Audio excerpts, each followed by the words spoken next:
are you? Well, thank you. It's a great honor to be here. And the great Ansel Adams, photographer, once said, a photograph is usually looked at, but rarely looked into. And today we have the opportunity to look into the photographs of three great photographers and what they say about three extraordinary first ladies, two of whom are in the first row: Betty Ford, Barbara Bush, and Laura Bush. And I have the easiest job of anybody today because I get to run this panel like Tom Sawyer painted his fence. I get my friends to do it. And they're going to share some of their work with you and talk about the extraordinary images that they've taken. And the first one up at this podium will be David Kennerly, and I'll tell you a quick story about David Kennerly, which happens to be true, and it involves Henry Kissinger, with whom David worked at the Ford White House. And I was hosting a lunch for Dr. Kissinger some time back, and I mentioned David's name.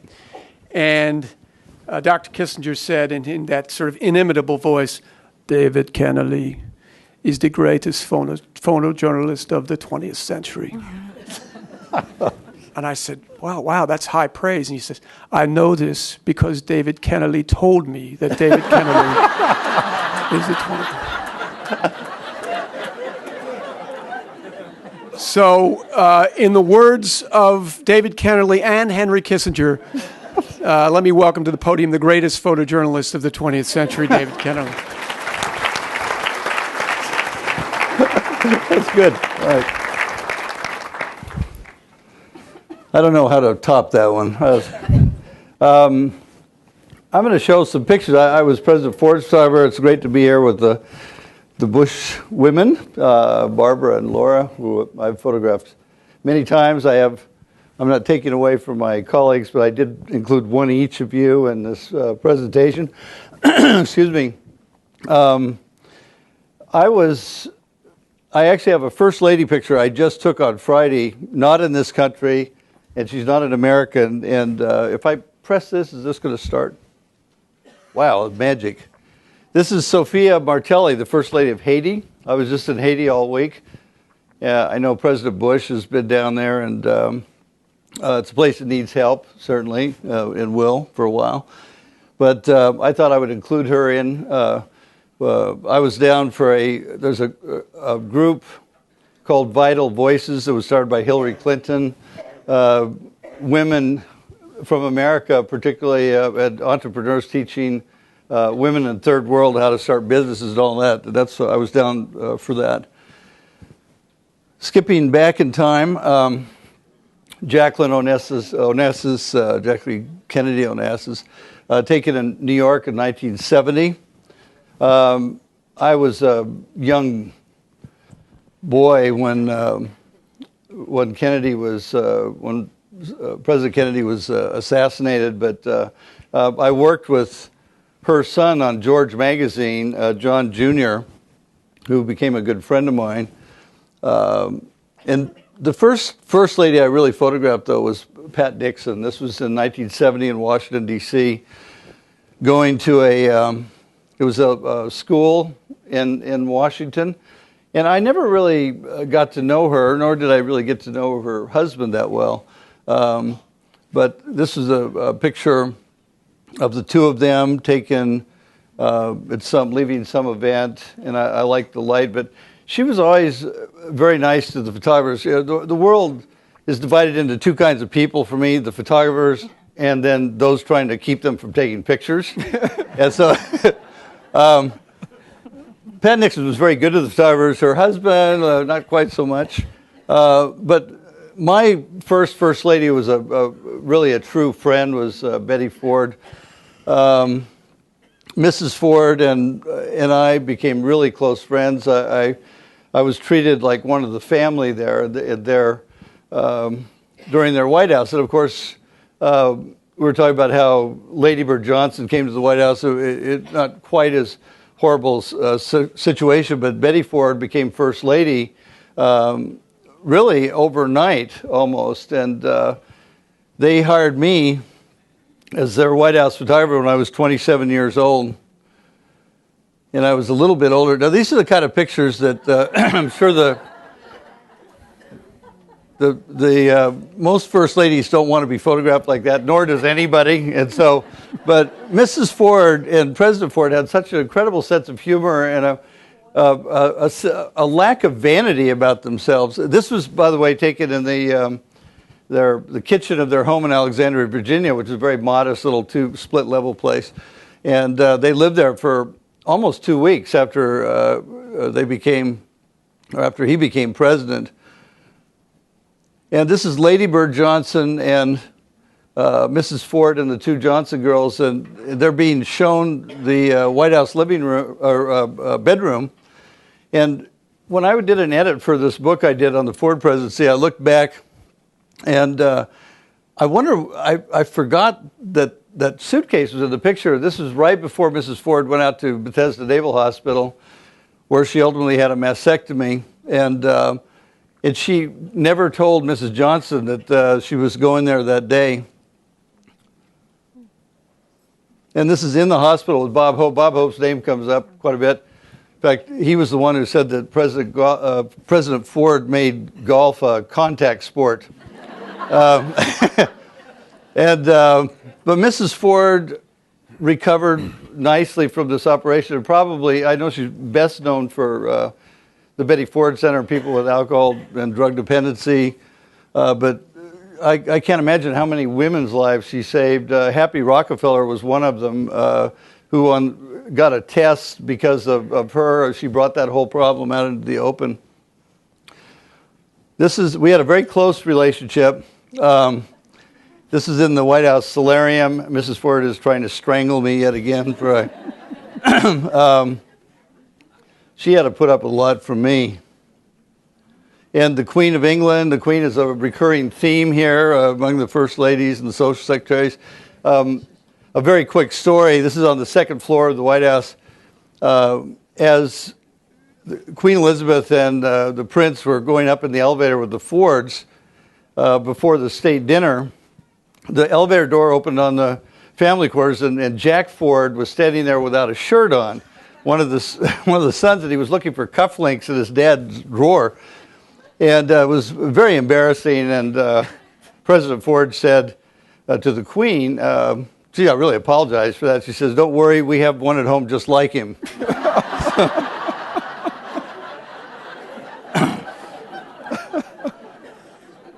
And Mrs. Ford was really the cheerleader of the family, as all the first ladies are. I mean, the guys go out and create all this trouble and win and lose elections, and the first ladies are there to make the kids feel better, certainly. And but this is right after President Ford resigned, or lost the election to Jimmy Carter. This is in the Oval Office.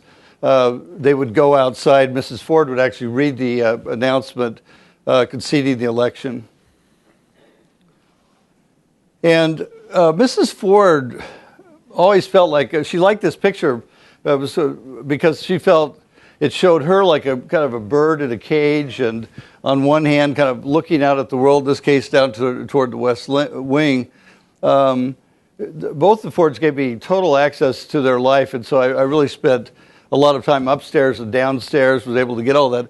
But my favorite picture of Mrs. Ford, and after she died, it ran extensively, was the day before they left the White House on January 20th, January 19th, 1977. We're walking around in the West Wing. She was saying goodbye to people. We walked by the cabinet room, and there's this empty cabinet room table and portraits of, long gone presidents on the wall, and a real male domain. And she said, I've always wanted to dance on the cabinet room table. And somebody said, "Did you ask her to do that?" I said, "It never crossed my mind." I mean, not only did I not ask her, and so she took off her shoes, and I'm guessing that the two of you don't have anything like this, right? I'll ask Eric Draper about it. This could be one in a lifetime. But she was a former Martha Graham dancer, great sense of humor and all that. And this was really my favorite moment, and shows who she was. And I'll go through very quickly through some others. This is Mrs. Carter the next day. Mrs. Ford did not tell her that she danced on the cabinet room table. The Carters in 76, right during the election process.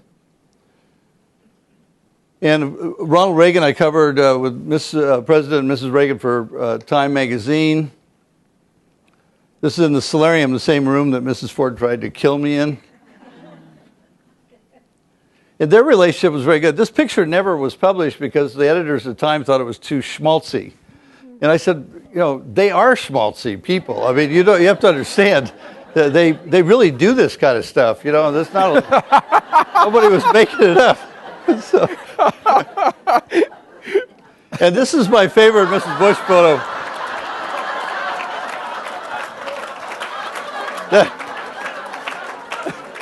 Now, to Barbara Bush's credit, she has this hanging in their house at Kennebunkport, and I know that because I've seen it up there. And but this was at the President Ford Library rededication, and I don't even know if you remember what you said to your husband, the colorfully attired one in the striped vest. She said, "George, won't you ever grow up?" Thankfully, he has not.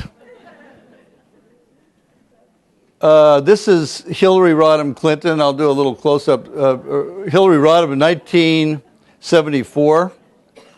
Let's go forward. And this is 20 years later as First Lady. The first picture was taken in the House Judiciary Committee room where she was a lawyer. And this is the night before the inauguration, 1993.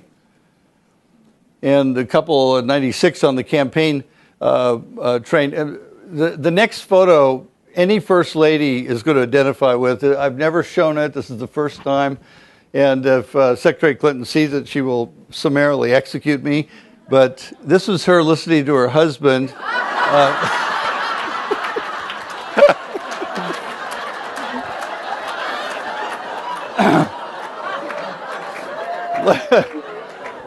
So let me guess, you've heard this one before, right? But Hillary Clinton is a great person, and I think she's terrific and has a fabulous sense of humor.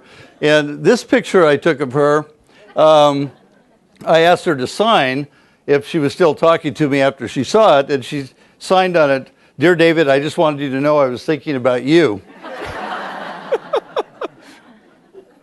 And this was really the most dramatic moment. I certainly, before the presidency and the Bush's life, this is election night in the mansion, and Mrs. Bush and Governor Bush and Jeb, whose life is passing before his eyes, and the Florida vote count, and President Bush on the phone in the background. But this was about 10 minutes before Al Gore took back his concession, which I just wish I would have heard that phone call, but I didn't, so we've read about it.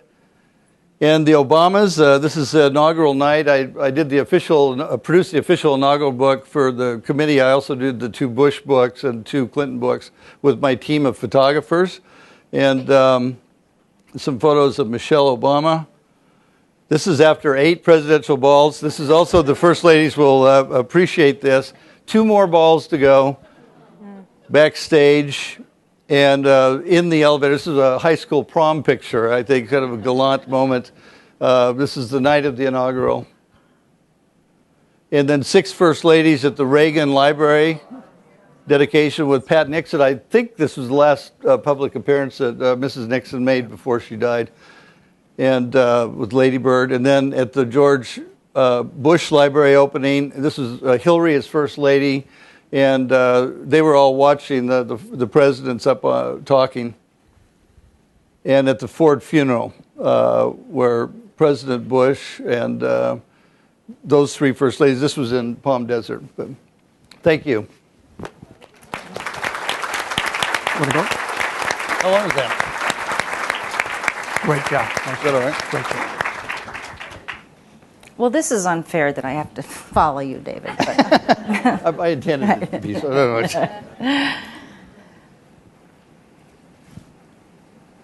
know. Clearly, one of the most memorable events for Mrs. Bush was her commencement address at Wellesley. Aside from all the brouhaha and the protests that were stirred up. It was a great success. I'm sure everybody remembers the quote that at the end of your life, you'll never regret not having passed one more test, not winning one more verdict, closing one more deal, but you will regret time not spent with a husband, child, or a parent. And I think this is a code that she lived by. Here she is with Mrs. Gorbachev, who came with her to the event and gave her own remarks. In the Kremlin with Mrs. Yeltsin on the left, Mrs. Yeltsin took us through an impromptu tour of the imperial apartments in the Kremlin, which were absolutely incredible because they were covered floor to ceiling with these beautiful religious icons. And I don't think the apartments had ever been open to the public before, so that was a real treat to see. On our first foreign trip, we went to China here at Tiananmen Square. I was still learning my way, and I had a slight scuffle with Chinese security. And I kept telling them that I was with her, and it was okay because I was an official photographer. And then figured out later that all photographers in China are probably official, and it meant absolutely nothing. Our first foreign trip, and after that we went to Seoul, Korea with Mrs. No Tae-woo. And I love the juxtaposition there of the East and West and holding hands. And in Tokyo, in the Imperial Gardens, we took a stroll with Empress Michiko. And I think Mrs. Bush was told to wear some comfortable shoes. As you'll note, the U.S. Keds. But they're the same color this time. President and Mrs. Bush also met with Mr. and Mrs. Lech Walesa. And here at Gdańsk at their home, they had lunch with them. And it was a really exciting time because Solidarity had just won a landslide election in Parliament. And then we went to 10 Downing Street with Mrs. Thatcher. You'll notice Mrs. Thatcher is pointing her finger. And I think what she's saying is, who is that woman with all the cameras around her neck, and why is she in my living room? I had barged my way through, as I was learning to do, thinking that I was going to end up in a holding room somewhere when I ended up in Mrs. Thatcher's living room. But then Mrs. Thatcher came to our territory here at Camp David, looking out through their cabin with Millie on the side there, joining in. And the first day of Desert Storm was announced. This is in the residence, which you would call, I guess, the family room of the White House, watching the president announce the beginning of the operation with her daughter Doro and Press Secretary Anna Perez. And the Bushes had invited the Reverend Billy Graham to join them. Here in our camis. This was in the Saudi desert on Thanksgiving Day. Before the start of Operation Desert Storm, I think Mrs. Bush was on her 5th Thanksgiving dinner at that time. And then once the campaign started, it was nonstop. Here we were at a beauty salon in New Hampshire. That is not Helen Thomas under here. I know it looks like it. I'm not that cool.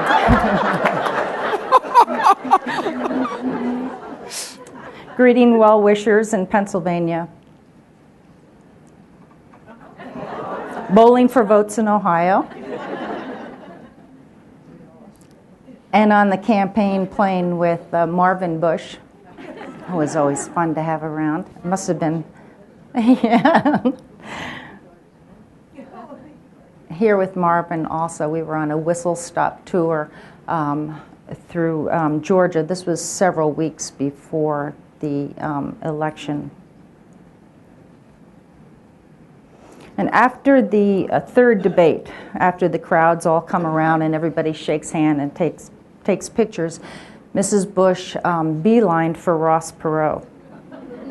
And because he had made some accusations that the campaign had maligned his family and his daughters, and Mrs. Bush wanted to set the record straight that that just was not true. Here she is with her newly adopted son, Governor Clinton, soon to be adopted son, still governor at the time. Now, it's customary after the election that the First Lady gives a tour to the newly elected First Lady in the White House. And here she is with Mrs. Clinton in the Queen's bedroom. Going over some notes before speech in a hotel room somewhere. In America, somewhere we get one more hotel room. Sorting through children's books that she was giving to her grandchildren. That's at the staff hotel in Kennebunkport. And on a bus tour through Illinois and Wisconsin.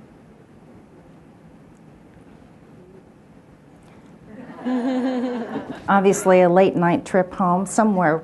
We had been given 3D glasses and just being silly on the plane. I like the guy on the right who obviously missed his pair but was willing to join in anyways. Now, every Christmas time, Mrs. Bush visited Children's Hospital in Washington, D.C. And here she is holding a young cancer patient.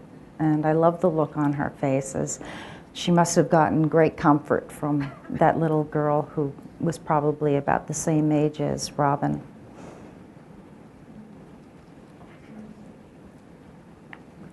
Now, Millie and Kennebunkport, relaxing, obviously with Mrs. Bush, had already become a successful authoress. She had written her book, and she had generously donated all the profits of her book to the Barbara Bush Foundation of Family Literacy. And because she is a thoroughly modern Millie and wants it all, she had these guys, which brought great joy to the White House. Now, some are braver than others.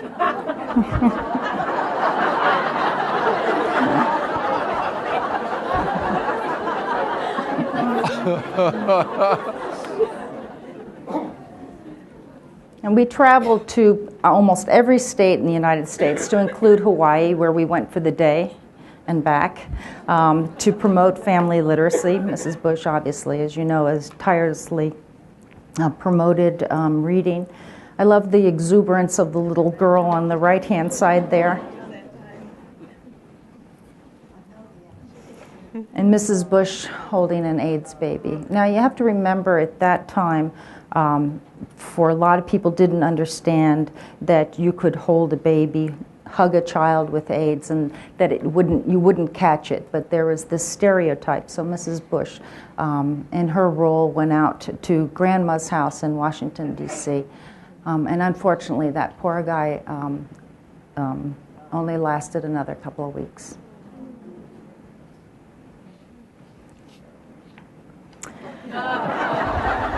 Oh, God. Broccoli, yeah. Now, someone we all know and love happened to mention that he didn't like broccoli.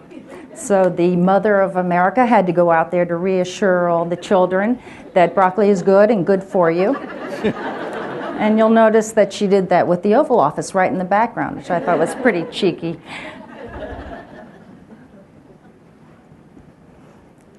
After the election, President Bush was honored at by the Armed Services at a salute at Fort Myers, and it was an incredibly moving event. There wasn't a dry eye anywhere, to include, miraculously, the press that had tears running down their eyes. But then life takes funny turns, and we have Governor Bush and President Bush, and who knows who the guy in the background, what he's going to add to it. And life goes on. This is after the election at Kennebunkport. President is going off to work, and which brings me back to the Wellesley speech, which I have read over and over again. And I think one of the other things that Mrs. Bush said in that speech, which we don't want to forget, paraphrasing Ferris Bueller, that life is fast-paced. You have to stop and look around, or else you'll miss it all. And then most of all, to remember to find the joy in life. Thank you.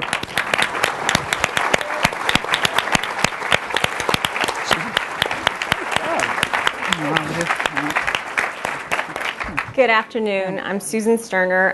Just thank you to everyone for being here. It's a really hard, I just really drew the short end to the straw, I think. But I thought I would start, remember to click. I thought I would start with my last day of work with Mrs. Bush. My last 48 hours of work with Mrs. Bush was in the spring of 2005 when we went on an unannounced trip to Afghanistan. And a little bit of background, I started at the White House right after a 2-year fellowship in Brazil, where what I was doing was living and working with families and looking into how government policies affected the lives and status of women. And I thought that I had learned everything, or I didn't think that I'd learned everything, but what I learned I thought was the great lesson of my life. And then I turned around and went into the White House and had fundamental things like the vocabulary that we use every day challenged. Words like White House, East Wing, West Wing, state visit, peace talks, and most importantly, the word government, that it stopped to me in the course of my time at the White House. It stopped being this giant hovering blob of organizations and really became individuals and relationships. And what stuck with me after my time there was the power of gestures, large and small. And so here we are in Afghanistan, walking with President Hamid Karzai right outside of the presidential palace, and we were there for just a short time. And over the course of our visit, I was really struck and touched by how people responded to us in the street, how informal meetings that were set up, sort of the solemnity and the gravity of the moment for everyone. But I was just absolutely blown away by a visit that we took to a dormitory, a new dormitory for a university for young women, and how they were awestruck by Mrs. Bush. I mean, they were mesmerized by her, and I think I just kept trying to process what it meant to them to have her there, listening to them talk about their dreams and their goals. And that just circles back to what I was mentioning, that it comes down to relationships, right? The relationships are what happens behind the photo ops. Here we're arriving in China. I think everybody's been beaten up in China, Carol. And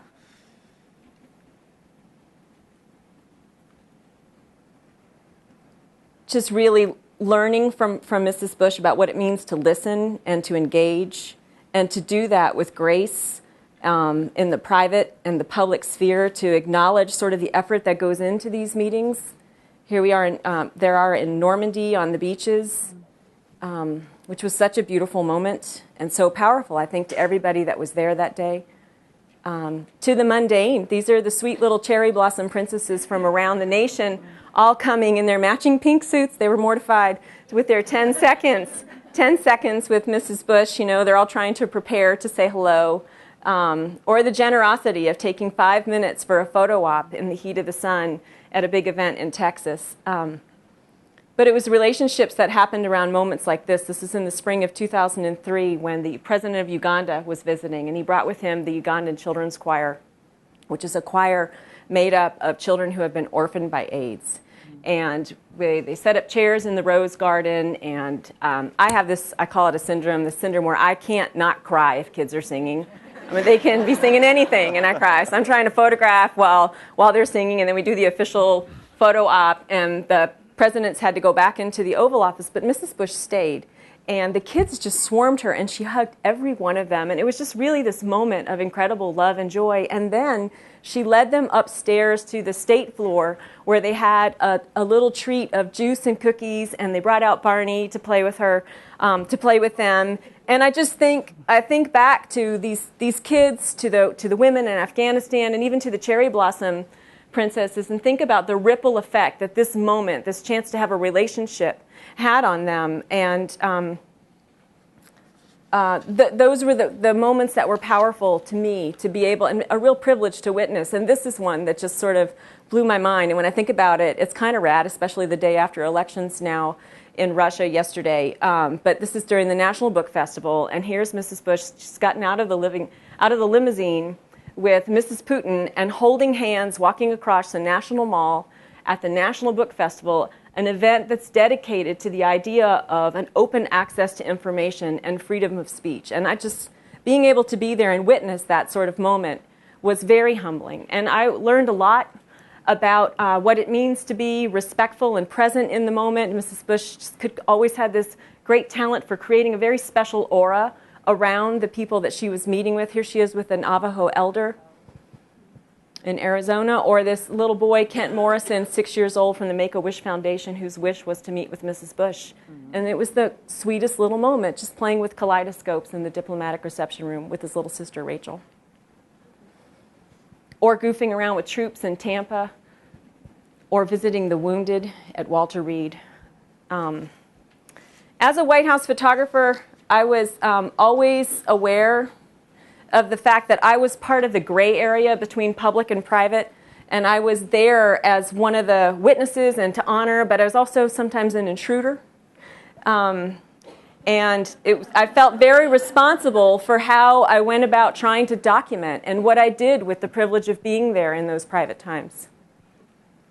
And I tried really hard to get it right and to show the multifaceted people and to make the pictures about the individuals that were there. Here's the president blowing a kiss to Mrs. Bush as we leave to go back to the United States, and he stays with his delegation in Mexico.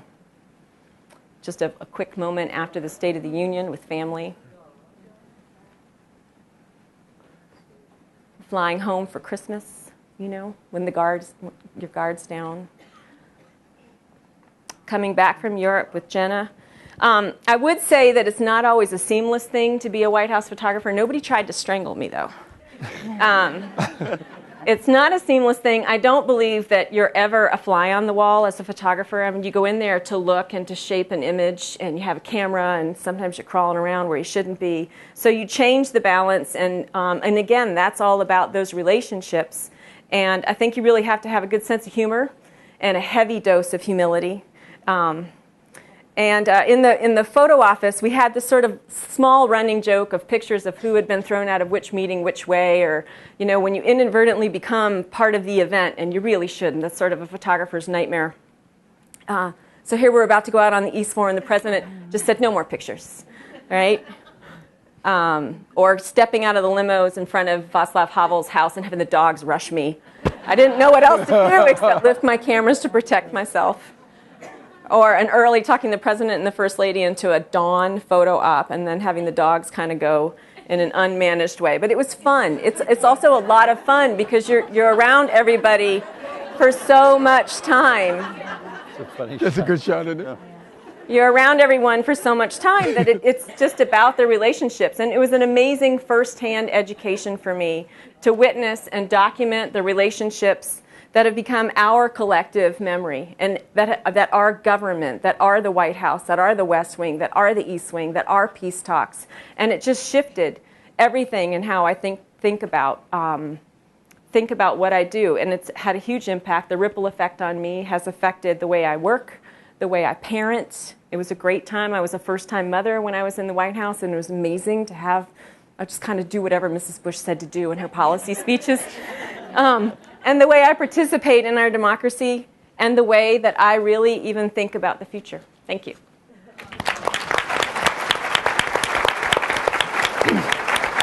Pretty good. Nice job. Well, thanks to all of you for sharing examples of your extraordinary body of work. And Susan, I want to pick up on what you just talked about, the life-changing experience that is being a White House photographer. You were all old hands, all pros at the art of photography. But I wonder, did you have to change the way that you approached your job being in the White House? I mean, after all, you are recording history, and it is for the public record. So does that change the way you approach the art? Eventually it does. When I first started, I came in wanting to make the document of the century. And then I realized that I needed to take a deep breath and slow down and just watch and be really attentive and do my homework. And I think it made me a better and more deliberate photographer. Yeah. Carol? I think it took me a while. It takes you a while to get up your nerve. My first assignment was to drive with Mrs. Bush from the National Observatory, where the Vice President lives, to the White House, and then to photograph them moving into Blair House, not White House, to Blair House. And I think I took 3 photos. I was so nervous. And it just, you don't want to intrude on their private time, but you do have to intrude on their private time, because it is for all of us. Eventually, you have to think 10 years, 20 years down the road, and this is telling history. So, David, you had won the Pulitzer Prize at age 25, and you were in the White House several years later. So did you have to approach the job differently upon landing in the White House? I got to know the Fords before the day I photographed President Ford, soon to be President Ford, the day that Spiro Agnew resigned. Actually, I can say that in this room, and most of you know who I'm talking about, which is give a lot of lectures at school. It's a little dicey, you know. But so I even have to explain who President Ford is sometimes. But I had an ongoing relationship with him. Starting the first time cover I ever had was of him when he was designated by Nixon to be the replacement for Agnew. And then Time had me covering them, so I got to know the family really well. I went skiing with them, taking pictures, and it was back in the days when, you know, the magazine would pay for my skiing lessons, and the good old days, as we would call them. But I got to know them really well. By the time he became president, I had really got along well with everybody, including the kids. And Mrs. Ford was always a big proponent of having me work in the White House. And the night that President Ford was sworn in, he'd been president for about 8 hours. And my background is I'm from a little town in Oregon. I have no background in journalism or anything else. My dad was a traveling salesman. And how I got to that night sitting with President Ford, the only person in the room, and he wanted to talk to me about the job, but he hadn't offered it to me. And he said, well, how do you see the White House photographer's job? And I'm thinking, shouldn't he be talking to Kissinger or some of these guys? You know, and I knew Yoichi Okamoto, who was LBJ's photographer, was an absolute role model for me. He had total access to the president and all that. And Ollie Atkins, who was the second civilian White House photographer, really didn't have much access at all. I mean, it's not what Nixon wanted. It's all about your relationship with the president. So I thought about that. I thought, what am I going to say if he asked me? And I said, well, there are only 2 things I would like. One is total access to all meetings all the time, and to work for you directly, not for the White House chief of staff or the press secretary. And he was puffing on his pipe, and he looked at me, he said, you don't want Air Force One on the weekends? But it started well, and it never let up, and I was so respectful and loved those guys, and they gave me a tremendous opportunity, and I'm a pro. You know, I work 16 hours a day, and they let me into their life, and I respected that, and to this day, and I'm really blessed to have been able to do that. And Alita Black was talking earlier about the fact that we just get lucky sometimes in American history, and I think we were extraordinarily lucky to have the 3 first ladies that were in the White House while you all were in your jobs. But like Lady Bird Johnson, Betty Ford took the role of First Lady under extraordinary circumstances, David. But you talked about a great title for a book, actually. Oh wait, it's the title of my book. I'm sorry. that's a shameless plug. Yes, well, all benefits going to UT Austin, by the way, Center for American History, Dolph Briscoe Center for American History. But yep. you were there at the Ford House in Alexandria, Virginia, the night that President Ford took office, and really the first night that Mrs. Ford became First Lady. That was an extremely unusual situation. Talk about being in their house that evening and what America was feeling and what the Fords were feeling at that time. Well, I think they were just one of the reasons I think I got along with them is like I've never met like more normal people. I mean, they were. I think President Ford respected I'd been in Vietnam and I was in a combat photographer for 2.5 years and came back. He was in the Pacific as a Navy officer. And you know what, I looking back on that, I think he was only like 60 years old when he took that job, but I thought he was like 93. I mean, I look at the pictures, because my dad was only like 21 years older than me, so I just had I always referred to him as, even in private conversation, even to this day, either Mr. Ford when he was in Congress or Mr. Vice President or Mr. President.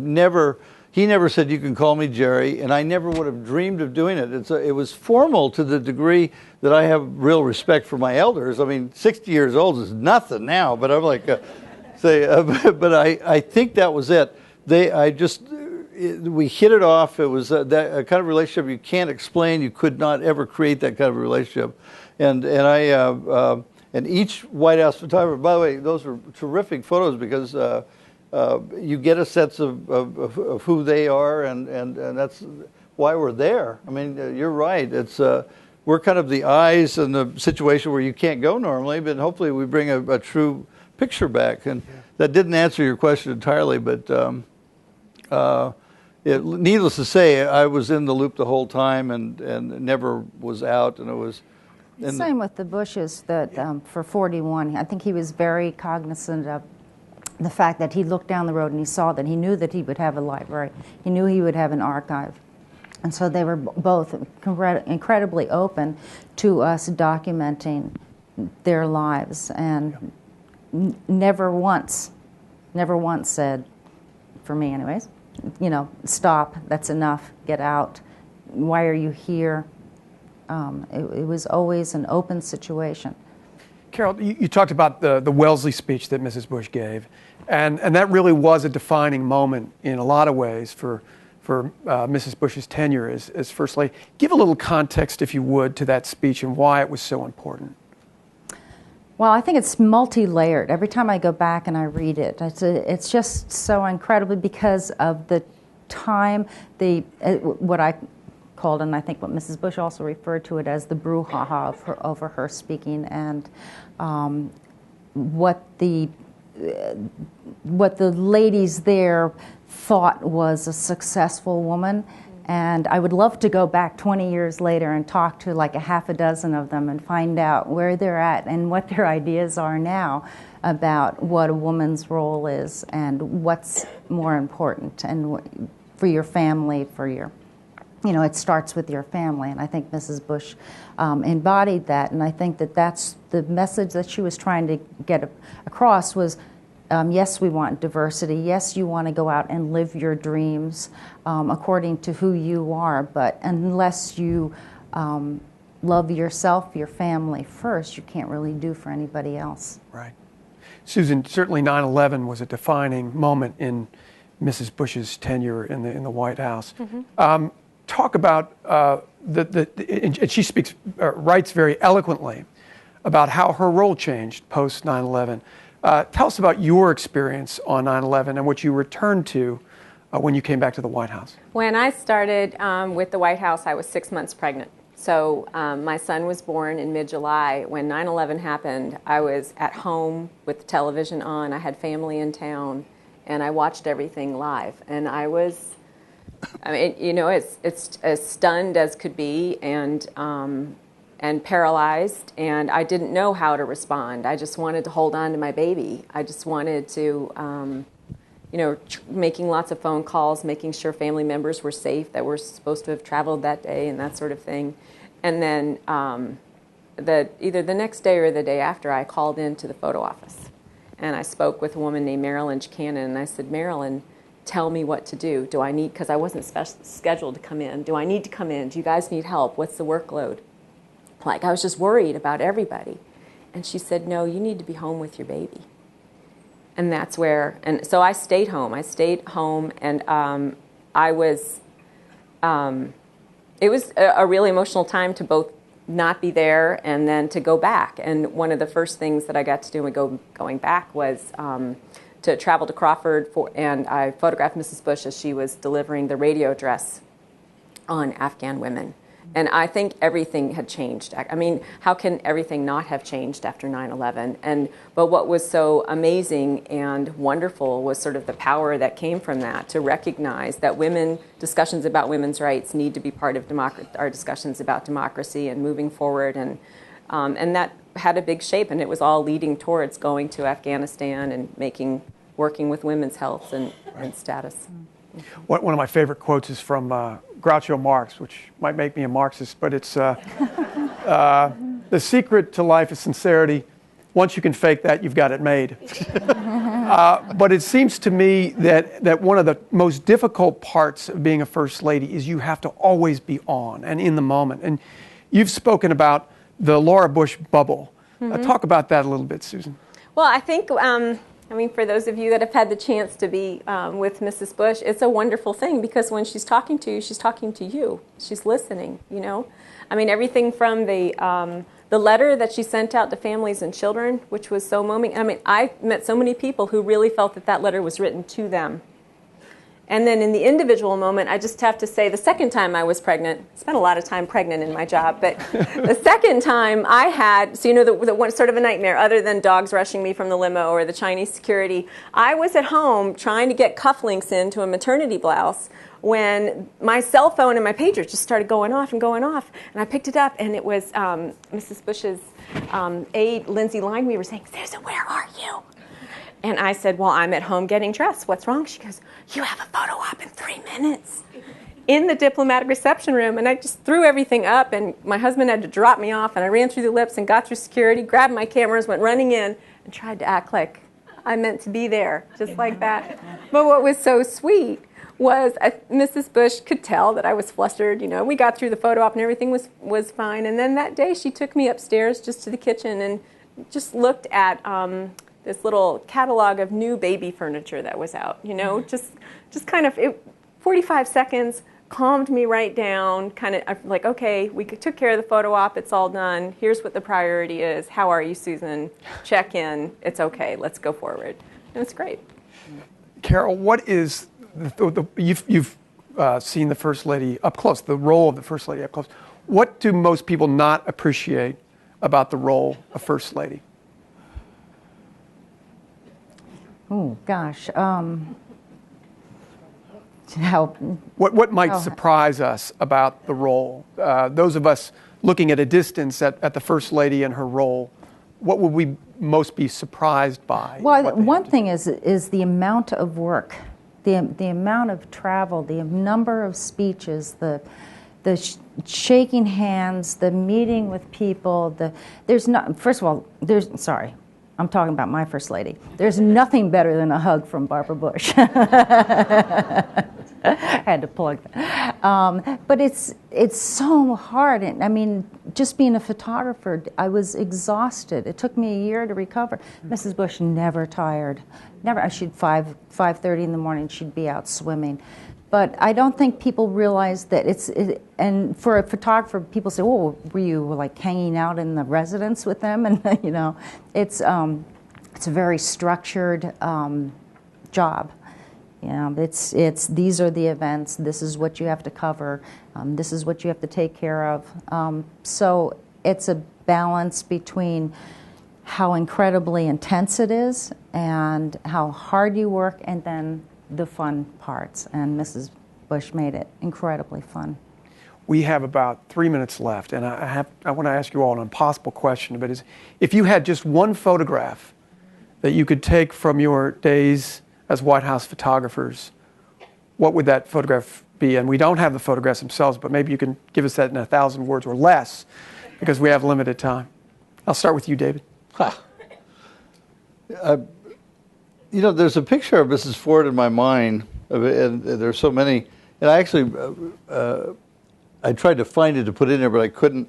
And we were going to Indonesia or some place over the timeline, and she was given a King Neptune crown, and it's like it was so much her personality, and it was on Air Force One, and she's kind of poking her head out, and when I think of Mrs. Ford, I think of somebody who had a lot of difficulty in her life and did so much for so many people. I mean, we know her story. But I've always thought of her, and the cabinet room table picture is just a great example of that. It's just the fun-loving, mischievous person that she was, who did so much good for particularly women and equal rights across the board, and having a loving husband who not just put up with her, but was her partner. Yeah. And but when I see her face, I see a smiling, happy person. Carol, what would your image be?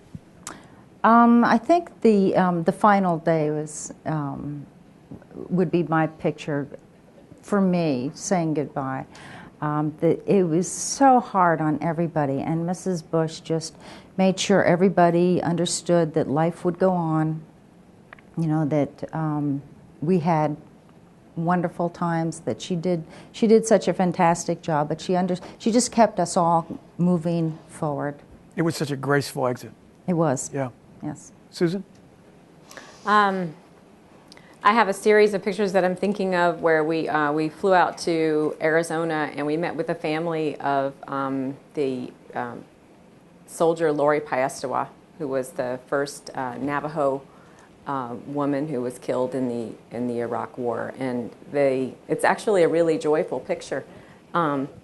Ever, yeah, and it's a really joyful picture because it's just Mrs. Bush being Mrs. Bush with her family and with the kids, and it's a sweet moment that was bittersweet. Yeah. Well, I want to thank all of you for your recollections and your great work, and I want to thank the two First Ladies for not only being here but their service to this nation. Thank you all very much. Thank you. Bravo. Good job. You did it. Time to share.